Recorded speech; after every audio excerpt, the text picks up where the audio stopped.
Praise the lord.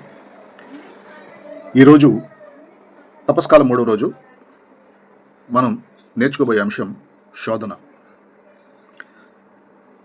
సాధారణంగా మన జీవితంలో ఏ చిన్న కష్టం వచ్చినా, ఏ చిన్న ఇది జరిగినా మనం సైతాన్ ఏదో శోధించేస్తున్నాడు అని మనం బాధపడుతూ ఉంటాం. శోధనకు గురి అవ్వటం పాపం కాదు, శోధించబడటం పాపం కాదు, శోధనకు లొంగిపోవడం పాపం.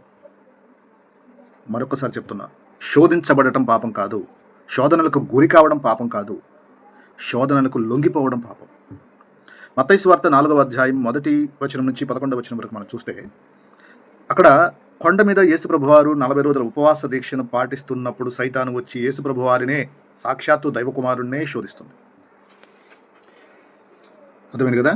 శోధించబడడం పాపం కాదు, శోధనకు లొంగిపోవడం పాపం.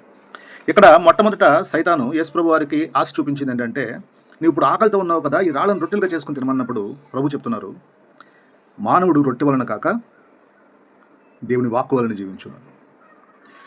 అంటే మనం ఈ 40 రోజులు ఉపవాసం చేస్తున్నామంటే మొట్టమొదట మనం వదిలివేయవలసింది మన భోజన ప్రియత్వం. లేదా ఏమంటారంటే, చాలామంది ఎక్కువ భోజనానికి, తిండికి ప్రాధాన్యత ఇస్తూ ఉంటాం.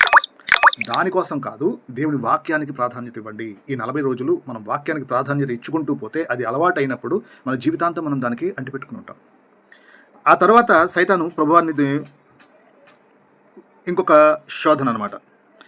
నిన్ను గూర్చి దేవుడు తన దూతలను ఆజ్ఞ ఇచ్చును, నీవు ఈ కొండ మీద నుంచి దూకినప్పుడు దేవదూతలు వచ్చి నిన్ను పట్టుకుంటారని చెప్పి. అంటే అక్కడ నువ్వు దేవుడు కుమారుడు కదా, అంటే ఒక గర్వాన్ని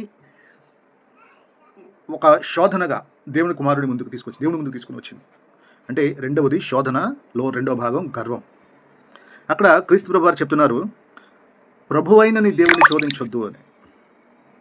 శోధించొద్దు అంటే అక్కడ క్రీస్తు ప్రభు తన గర్వాన్ని కూడా జయించాడు. అంటే తాను దైవ కుమారుని అయినప్పటికీ కూడా, ఓ సైతానా, నువ్వు శోధించినంత మాత్రాన నేను ఆ శోధన గురికాను, నాకు ఎటువంటి గర్వము లేదు, నేను సమస్తాన్ని జయించిన వాడిని ఆయన నిరూపించుకున్నాడు. ఈ తపస్కాలంలో మనకు నేర్పిస్తున్నారు, నువ్వు గర్వాన్ని జయించాలి ఈ తపస్కాలంలో. ఇక మూడవ మాటగా తిరిగి సైతాను యేసుప్రభువారు మిక్కిలి ఎత్తైన పర్వతములకు చేర్చి, ఒక్కసారి నాకు సాష్టాంగ పెడితే ఇదంతా నీకు దారదత్తం చేస్తానని. అంటే ఆశ చూపిస్తుంది, ప్రలోభ పెడుతుంది.